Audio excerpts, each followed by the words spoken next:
বাংলাদেশে ব্যবসায়িক লেনদেন নিয়ে তদন্ত চলমান থাকায় সিঙ্গাপুরে বসবাসকারী দুই ব্যবসায়ী মোহাম্মদ আজিজ খান ও সাইফুল আলম মাসুদ ওরফে এস আলম এবং পরিবারের ব্যাংক হিসাব ও সম্পদ জব্দ করা হয়েছে।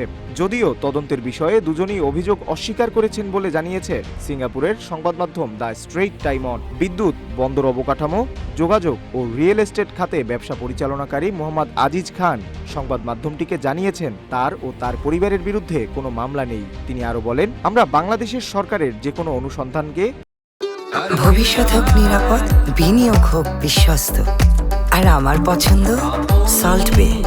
ওয়েলকাম টু সল্ট বে। সমর্থন করছি এবং আমরা নির্দোষ প্রমাণিত হব। এছাড়া ব্যবসায়ী এস আলম খাদ্য উৎপাদন, জ্বালানি, পরিবহন ও যোগাযোগ খাতে ব্যবসা পরিচালনা করেন। তার ও তার পরিবারের বিরুদ্ধে বাংলাদেশে তদন্ত চলছে। এর ফলে তাদের সম্পদ বাজেয়াপ্ত করা হয়েছে এবং তদন্তের প্রভাবে ব্যবসায়িক কার্যক্রমে নেতিবাচক প্রভাব পড়েছে।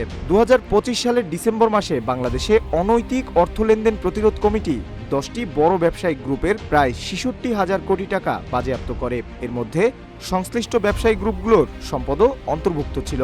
আজিজ খান বলেন, বর্তমান পরিস্থিতি আমাদের ব্যবসায়িক পরিকল্পনা ও বিনিয়োগকে বিলম্বিত করছে, বিশেষ করে নতুন প্রজেক্টের জন্য। বাংলাদেশের নতুন প্রশাসনের পদক্ষেপ এবং সরকারের বিভিন্ন তদন্ত প্রক্রিয়ার ফলে এই জটিল পরিস্থিতি তৈরি হয়েছে। তবে উভয় ব্যবসায়ী বলেন, তারা আইনের প্রতি শ্রদ্ধাশীল এবং নিজেদের কার্যক্রমে স্বচ্ছতা বজায় রাখেন।